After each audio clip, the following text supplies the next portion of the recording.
Olá, meus queridos, tudo bem?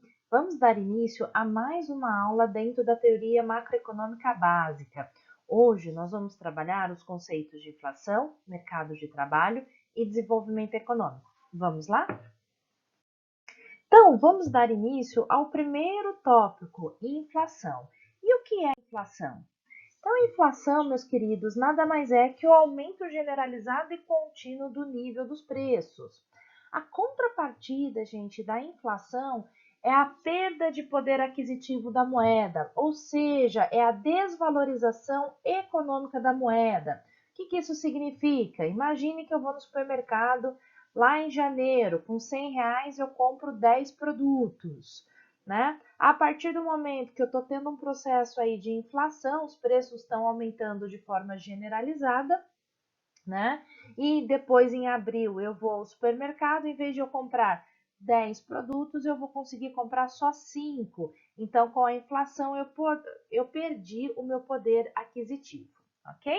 Nós também temos o processo inverso, né? Que é a deflação. O que é a deflação? É a baixa generalizada e contínua do nível geral dos preços. Então, qual é a nossa contrapartida da deflação? É o aumento do meu poder aquisitivo. Então, vamos imaginar agora, no mesmo exemplo, agora no processo de deflação. Então, se em janeiro eu vou no supermercado e compro 10 produtos com R$ 100, depois ocorreu um processo de deflação, eu fui em abril no supermercado, em vez de eu comprar 10, eu comprei 12 produtos. Então, aumentou o meu poder aquisitivo, né?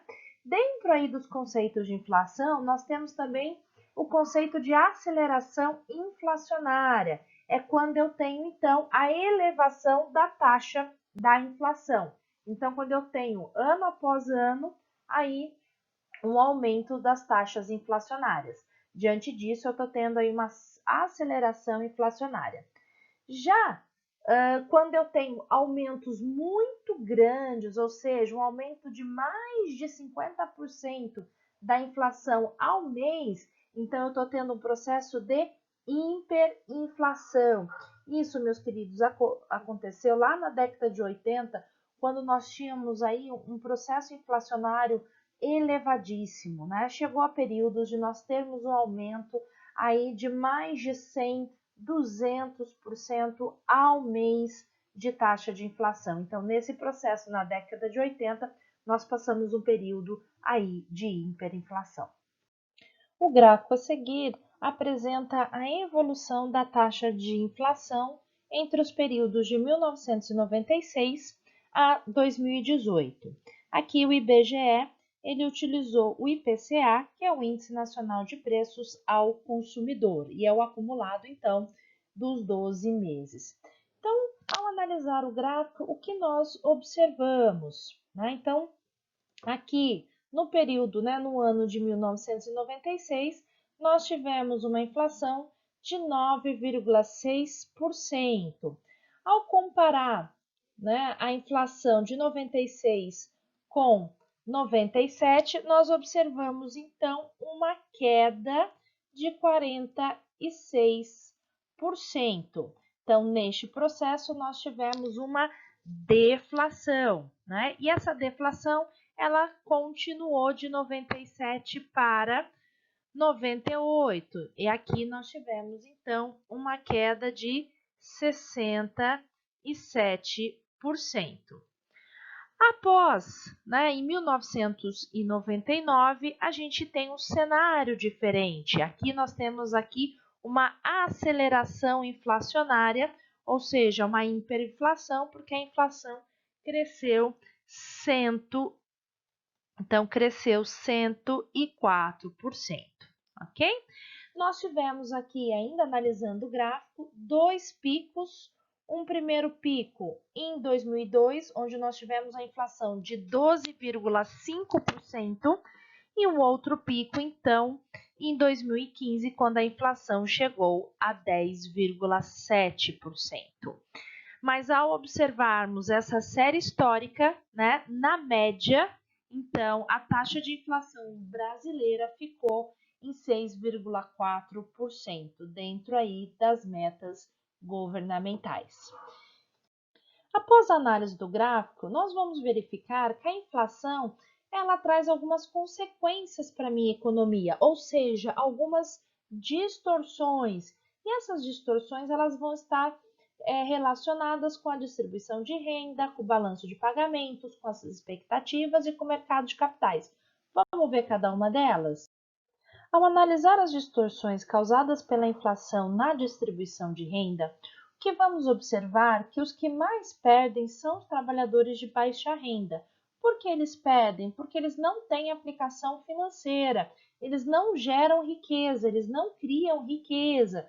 Por quê? Porque tudo que eles ganham é para sobreviver, ou seja, eles gastam na subsistência, né? Já os empresários, né? Os empresários que conseguem, então, repassar os aumentos, né, do preço, aumento do custo que foi provocado pela inflação, esse sim vai garantir os lucros.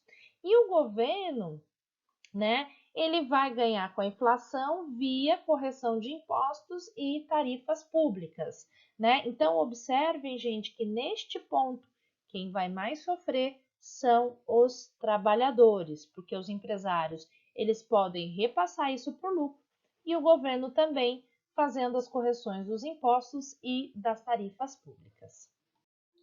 Ao analisar as distorções no balanço de pagamentos, então vamos verificar que quando a inflação ela é maior que o nível de preço internacional, isso vai proporcionar um encarecimento, então, do nosso produto interno, né, do produto nacional. Se o nosso produto está mais caro, a gente vai estar estimulado a importar produtos. Isso vai levar, então, o desestímulo às exportações, havendo então um desequilíbrio aí da minha balança comercial, né? Então, havendo aí uma diminuição no saldo. Por que houve essa diminuição?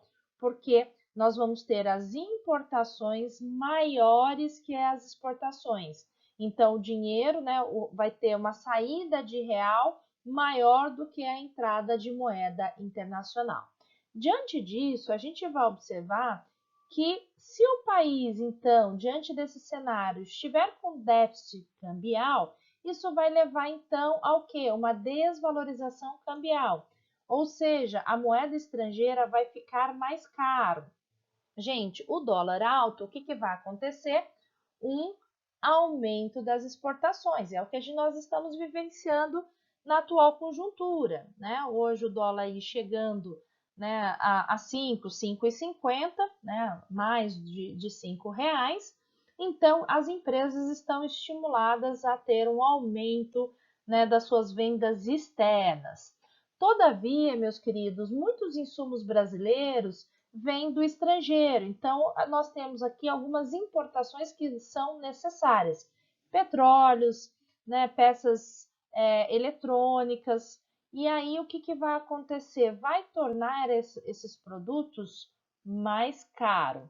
Ou seja, se o produto é mais caro, né, ou o insumo é mais caro, eu vou ter aí um aumento do meu custo de produção. E isso vai levar à elevação dos preços. A elevação dos preços vai levar novamente à minha inflação.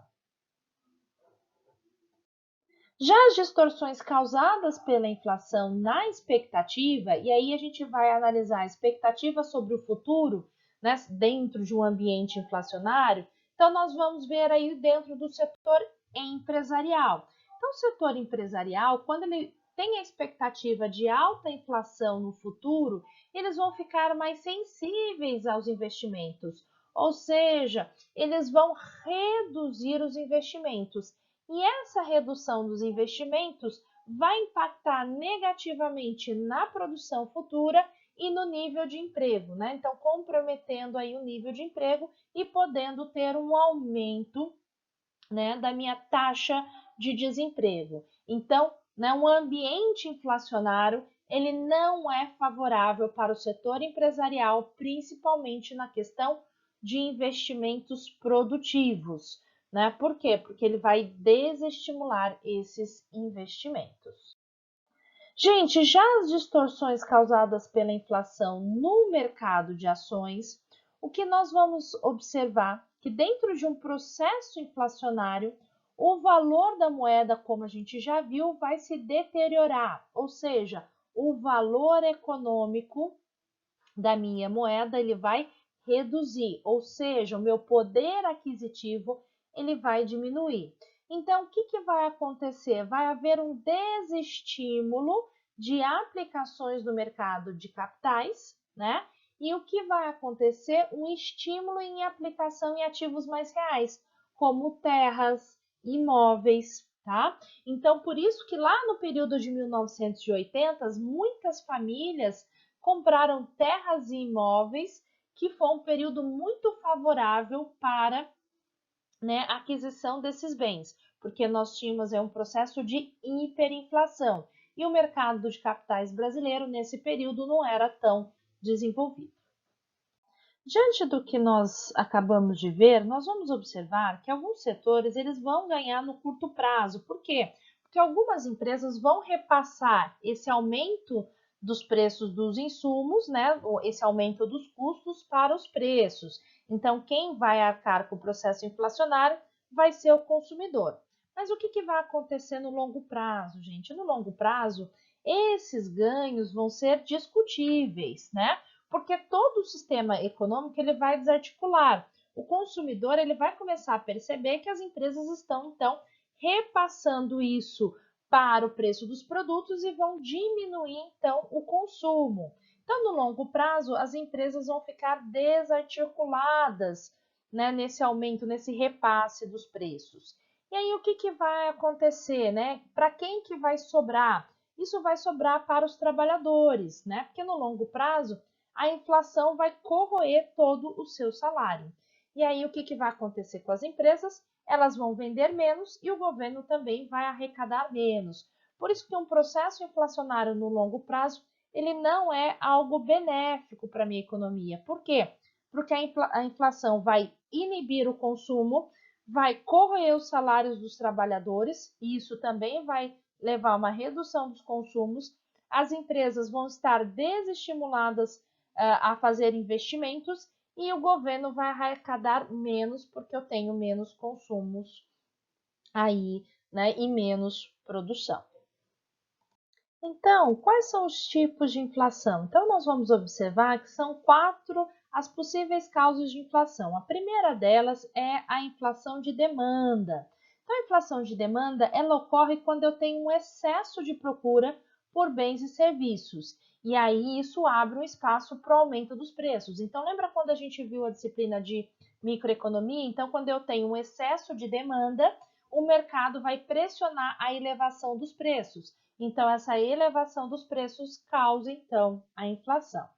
Já a inflação de custos, gente, vai estar relacionada com o aumento dos custos dentro da cadeia produtiva. Então, se aumenta o preço dos meus insumos, né, aumenta o preço do meu produto e isso então vai ocasionar uma inflação, mas a inflação ela vem então do aumento dos insumos e ela vem então do aumento dos custos. A outra inflação é a inflação inercial, que ela vai estar associada à garantia de reajustes de preços ou de salários, né? E esse reajuste vai levar à inflação. Então, hoje, no dia 2 de junho de 2020, nós passamos pelo aumento aí da autorização do aumento do preço dos remédios, né? Então, a gente passou aí para uma inflação inercial. Então, isso foi garantido, né, legalmente, esse reajuste, né? Então, todo ano esse setor, né, ele sofre reajustes, então a gente tem aí uma inflação inercial e também uma inflação de expectativas. Então, quando a gente antecipa uma inflação futura, né? Então, a gente está passando por um problema de crise, né? E lá na frente a gente vai ter um crescimento econômico. Esse crescimento econômico pode vir acompanhado com um processo inflacionário. Então, a gente antecipa esse cenário, antecipa essa expectativa. Então, a gente está tendo uma inflação de expectativa. Após o entendimento da inflação, nós vamos entrar numa outra área muito importante dentro da macroeconomia, que é o mercado de trabalho e desemprego. Vamos lá? Então, antes de nós adentrarmos na discussão de mercado de trabalho e desemprego, um ponto importante que nós precisamos compreender é a questão do crescimento potencial. Então, quando a gente analisa, né, uma economia e quando a gente vê que o crescimento da economia foi baixo, o que a gente às vezes tem em mente ou que a gente pensa é o quanto que essa economia deveria ou poderia crescer efetivamente, dentro aí, né, dos seus recursos, dentro dos seus fatores de produção que nós vimos lá, do fator terra, trabalho, capital, capacidade tecnológica e capacidade empresarial.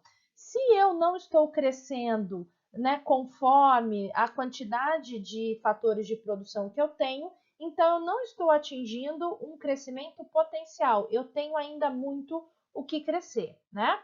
E dentro desse conceito eu tenho o conceito de produto potencial, que é aquele que poderia ser alcançado e sustentado no futuro se um país usasse efetivamente e plenamente todos os fatores de produção ao longo do tempo, ou seja, utilizasse o pleno emprego de todos os recursos.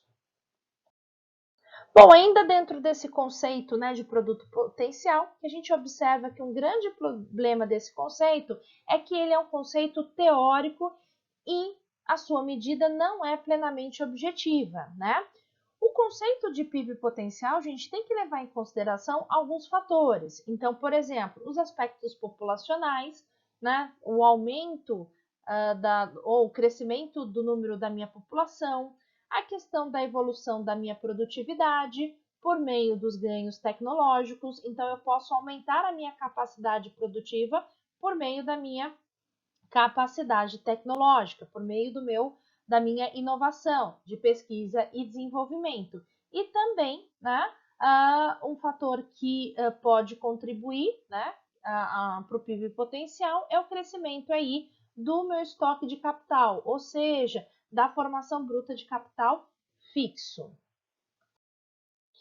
Dentro ainda, né, dessa questão do PIB potencial, nós temos aí a diferença entre o PIB potencial, o que realmente a economia pode produzir, com o que ela realmente produz, que é então meu PIB real. A diferença entre o PIB potencial e o PIB real, nós temos aí o hiato do produto. E a existência do hiato do produto, gente, é uma indicativa que os fatores de produção, pelo menos em parte, não estão sendo plenamente utilizados. Ou seja, eu estou tendo o desemprego dos fatores de produção. Uma outra explicação, né, para o hiato de produto é a combinação ineficiente dos fatores ou uma produtividade abaixo do possível. Ou seja, eu não estou utilizando de forma efetiva e eficiente os meus fatores de produção, né? Ou a produtividade desses fatores está abaixo do que é esperado. Ao analisar o desemprego dos fatores de produção, nós observamos que o mais grave problema macroeconômico das economias mundiais no final do século XX é o desemprego do fator trabalho. Por que ele é o mais grave? Porque ele atinge diretamente a população dos países, né, levando aí uma inibição do consumo e uma redução drástica, né, no meu produto interno bruto. E o que é a taxa de desemprego, gente? Nada mais é que a relação entre o número de desempregados e a população economicamente ativa. Então, aqui no gráfico à nossa direita, eu trouxe a evolução da taxa de desemprego aqui no Brasil, né? No índice trimestral em 1%, de junho de 2009 a agora, né, abril de 2020. Então, o que a gente observa? Que a gente está tendo aí uma constância, né, na minha taxa de desemprego, né, entre 12,7 e 12,5, houve uma queda no finalzinho de 2019, né? E agora, né, com o ambiente que estamos vivendo, nós estamos aí tendo um aumento da nossa taxa de desemprego. Ou seja, a gente tem aí um grupo da minha população economicamente ativa fora aí do mercado de trabalho. Bom, gente, e qual é a diferença entre PIA e PEA, que é um assunto muito discutido dentro do mercado de trabalhos? Então, PIA, gente, nada mais é que a população em idade ativa, ou seja, é a população com mais de 15 anos, e ela vai estar dividida em população economicamente ativa, que é meu PEA, que vai então incluir todas as pessoas do PIA, né, da população em idade ativa, que estão empregadas e que estão procurando emprego. E a população ativa não integrada ao mercado de trabalho, que vai estar incluso, então, os incapazes ao trabalho, né? Aqui alguns deficientes que não têm condições de trabalhar, os aposentados, os pensionistas, os estudantes, os detentos, os trabalhadores aí dedicados aos afazeres domésticos e os inativos, ou seja, aqueles que não buscam e nem desejam trabalhar. Então, a PIA vai estar formada por esses dois grupos, o PEA, que é a população economicamente ativa, e a população ativa que não está integrada ao mercado de trabalho. Então, meus queridos, como que está formado então o nosso mercado de trabalho? Então, a gente vai observar aqui na nossa representação gráfica que nós temos aqui a nossa população total. A população total, ela está dividida pela população em idade ativa e a população com menos de 16 anos, ou seja, que ela não está apta a entrar no mercado de trabalho, ok? A nossa PIA, né, a população em idade ativa, ela está dividida pela população não economicamente ativa, que é aquela que nós acabamos de ver, que são os deficientes, os aposentados, os estudantes, né, as domésticas, né, entre outros, né, e a população economicamente ativa, né, que tem os desempregados, que é aqueles que estão fora do mercado de trabalho, e os ocupados que estão trabalhando, ok? E como eu posso classificar o desemprego? Então, o desemprego ele pode ser classificado de três modos. A primeira classificação é o desemprego cíclico ou conjuntural. Esse desemprego ele advém das condições recessivas na minha economia. Então, é o que nós estamos vivendo na atual conjuntura econômica. Então, muitos comércios não estão abrindo, muitas empresas não estão produzindo, né? Eu estou tendo uma queda, né, no meu consumo e nos meus investimentos, e isso então estimula o aumento aí das demissões, né? Então essas demissões advêm aí de fatores conjunturais, então eu estou tendo desemprego cíclico. Uma outra classificação de desemprego é o desemprego friccional. O desemprego friccional ele ocorre quando um ou mais indivíduos ele opta por sair do mercado de trabalho ou de um emprego porque ele está procurando outro ou porque ele quer se capacitar, ok? Já o desemprego estrutural, ele ocorre então com mudanças estruturais em alguns setores da economia. Por quê? Porque eu elimino alguns postos de trabalho. Então, no decorrer do tempo, eu destruo algumas funções e crio novos empregos, né? Então, essas funções que se chegaram ao fim que foram destruídas, então foram gerados o que é um desemprego estrutural. É o que a gente também vai observar após a Covid-19, que algumas funções, né, elas não vão mais existir, porém vai existir outras funções. Então, essas funções que deixam de existir, então eu vou ter um desemprego estrutural. Um outro conceito importante dentro do mercado de trabalho é a taxa natural de desemprego. A taxa natural de desemprego, meus queridos, ela advém do desemprego friccional. Então, por que ela é uma taxa natural? Porque normalmente uma parcela pequena da população economicamente ativa, ela opta então por sair desse mercado, né, para buscar nova colocação ou uma nova posição dentro desse mercado, né? Então, a gente vai observar que eu não vou estar 100% no pleno emprego. Então, dada essa taxa de desemprego friccional, essa taxa de desemprego friccional vai estar relacionada, então, com a taxa natural de desemprego. Então, naturalmente, alguns indivíduos vão optar por sair do mercado de trabalho. Após analisar os conceitos de inflação e mercado de trabalho e taxa de desemprego, nós vamos discutir um pouquinho sobre desenvolvimento econômico. O ponto inicial das discussões de desenvolvimento econômico é diferenciá-lo do crescimento econômico.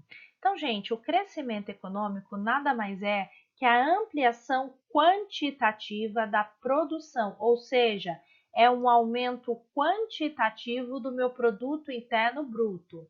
Já o desenvolvimento econômico, ele vai estar relacionado, além desse crescimento quantitativo, também com a melhora da qualidade de vida da população. Se eu não tiver uma melhora da qualidade de vida da minha população, eu não estou tendo desenvolvimento econômico. Eu vou só vai estar ocorrendo um crescimento econômico. Uma variável que contribui para a quantificação do grau de desenvolvimento de um país é o produto per capita, ou seja, o PIB per capita, que nada mais é que o PIB dividido pela população, ou seja, o produto interno bruto dividido pelo número de habitantes de um determinado país. Gente, e o PIB per capita, ele vai avaliar a renda média da minha população e quanto maior o meu PIB per capita, maior será o desenvolvimento desse país. Aqui, meus queridos, eu quero chamar a atenção de vocês que nós não estamos levando em consideração a questão da distribuição de renda. Isso nós vamos analisar daqui para frente, ok? Todavia, para eu analisar o desenvolvimento, só o PIB per capita não é o suficiente.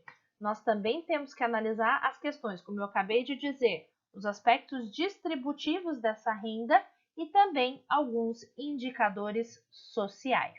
Complementando o PIB per capita, na análise do desenvolvimento, nós vamos ter os indicadores sociais. Então, os indicadores sociais, eles vão dar informações sobre a qualidade de vida da minha população, né? Então, quais são alguns exemplos desses indicadores? Então, nós temos a esperança de vida da população ao nascer, número de médicos e leitos hospitalares por habitantes, acesso à água potável e a esgoto, saneamento básico, taxa de alfabetização, quantidade média de anos na escola, entre outros indicadores, né? Então, a gente observa, gente, ainda no mundo que tem muitos indivíduos ao redor do planeta que não têm condições básicas de sobrevivência. Falta água potável, falta esgoto, o número de médicos e leitos são muito reduzidos. É o que nós estamos vivendo, né? As nossas taxas hospitalares, de leitos hospitalares, são muito pequenas e não conseguem, né, suportar ou atender toda a minha população. Então, quando eu tenho deficiência desses indicadores, eu não tenho aí um grau de desenvolvimento elevado. Ao analisar os indicadores sociais no Brasil, 3 aspectos podem ser destacados. O primeiro deles é a evolução positiva desses indicadores nos últimos anos, que isso leva a crer uma melhora na qualidade de vida da população brasileira. Um outro ponto que merece destaque é a disparidade entre os índices quando se divide a população por região ou classe de renda. Então, se nós analisarmos o Brasil, a gente vai verificar que nós temos regiões mais desenvolvidas e regiões menos desenvolvidas. Então, a gente pega a região Sul, Sudeste e Centro-Oeste, tendo um grau de desenvolvimento maior que a região Norte e Nordeste. E um terceiro ponto importante é que o Brasil ocupa uma posição intermediária em termos mundiais. E como que a gente pode mensurar essa qualidade de vida, né, por meio dos indicadores sociais? Por meio do Índice de Desenvolvimento Humano, que ele foi desenvolvido pelo PNUD, né? Quem desenvolveu esse índice ou esse indicador foi o Amartya Sen, e ele foi construído para mais de 170 países e iniciou-se então na década de 1990. O IDHM, gente, nada mais é que a média aritmética de 3 indicadores. Um indicador de renda, que é o PIB per capita, um indicador que vai capturar a saúde da minha população, que é a expectativa de vida da população ao nascer, e o indicador de educação, então que é a média ponderada da taxa de alfabetização de adultos e da taxa combinada de matrículas de ensino médio, fundamental e superior. Esse indicador, esse índice, ele vai variar de 0 a 1. Quanto mais próximo de 1, mais desenvolvido é o país. Então, esse indicador ele foi dividido em 3 partes. Então, maior de 0,8 significa um alto IDH, ou seja, um alto grau de desenvolvimento. Entre 0,5 e 0,8 eu tenho um médio desenvolvimento e abaixo de 0,5 eu tenho um grau de desenvolvimento muito baixo. Bom, aqui no nosso mapa nós temos aí o IDHM dos estados, ok? Então a gente observa os estados que estão na cor azul, que apresentam então um IDHM muito alto, então acima de 0,8. Já os estados que estão em verde apresentam um IDHM alto e os que estão aqui de bege apresentam um desenvolvimento médio, ou seja, está entre 0,5 e 0,6. Um outro tópico importante dentro do desenvolvimento econômico é a distribuição de renda. Então, é a distribuição do meu PIB per capita. E ela vai ter 3 tipos. O primeiro tipo de distribuição de renda é a distribuição setorial, que nada mais é que a participação de cada setor da economia no produto, na geração de renda.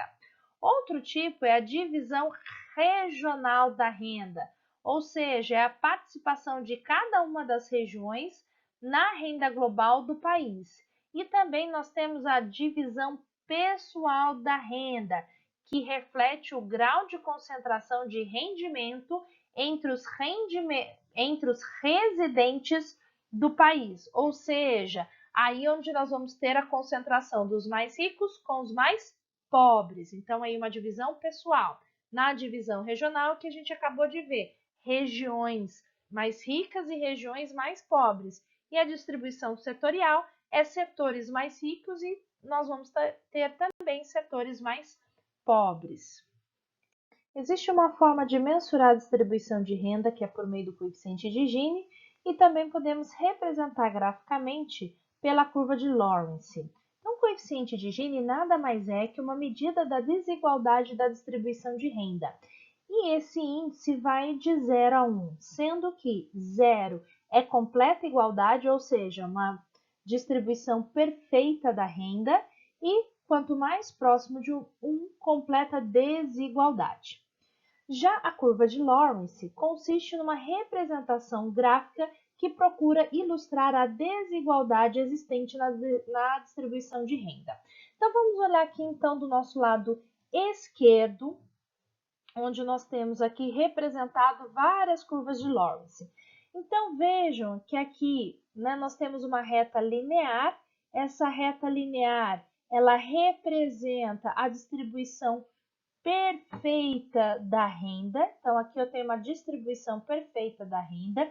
E quanto mais afastado é a curva de Lawrence dessa curva perfeita, pior é a distribuição de renda. Então, se nós analisarmos aqui as curvas dos Estados Unidos, Grã-Bretanha, Suécia e Brasil, vamos verificar que a curva mais distante é a curva brasileira, representando a má distribuição de renda que nós temos aqui no país. Então, meus queridos, quais são os fatores que explicam essa má distribuição de renda aqui no Brasil? Um dos fatores é o histórico aí de 300 anos de escravismo, que foi um dos marcos muito forte da segregação racial e social brasileira. E isso a gente se perdura até a data, os dias atuais. Nós também temos um outro fator que são os grandes latifúndios, que advém desde lá do período colonial e hoje ele é muito visto no agrobusiness, né? Então, eu tenho grandes fazendas na mão de poucos proprietários e aí concentrando cada vez mais a nossa renda, né? Outro fator que pode ser explicado ocorreu lá nos anos de 1980, com a crise econômica, novamente aumentando o abismo entre as pessoas mais vulneráveis socialmente com aqueles que tinham maior renda, e aí piorando a nossa distribuição de renda.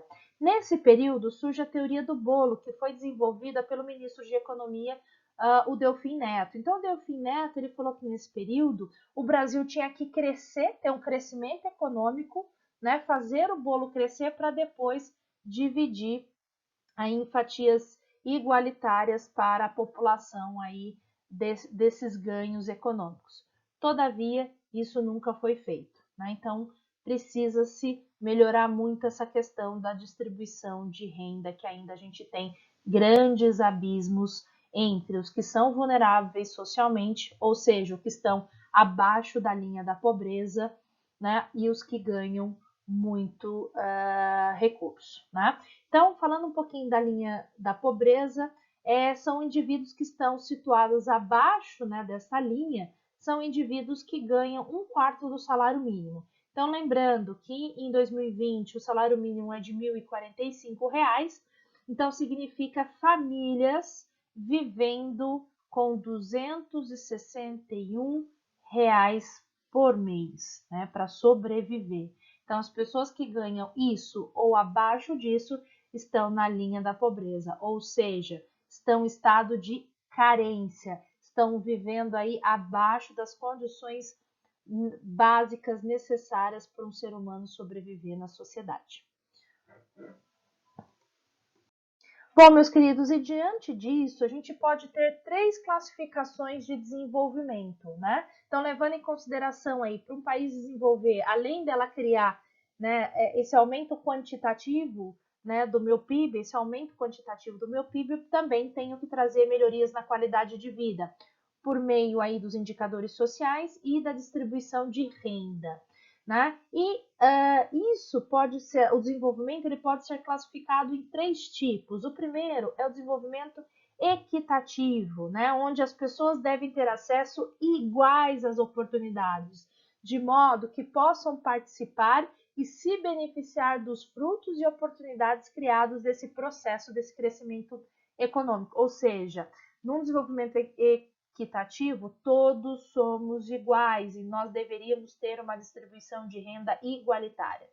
Já o desenvolvimento sustentado, ele está pautado na sustentabilidade ambiental, ou seja, a satisfação das necessidades presentes, sem limitar o atendimento às necessidades das gerações futuras. Então, nós temos que usar os nossos recursos de forma consciente, para que a gente ganhe no presente, mas também que nós preservamos para gerações futuras. E uma última tipologia de desenvolvimento é o desenvolvimento participativo, que é definido e guiado por decisões que agregam toda a comunidade envolvida, ou seja, todos os participantes, toda a população, todos os habitantes precisam participar desse processo, principalmente do processo, né, de tomada de decisão.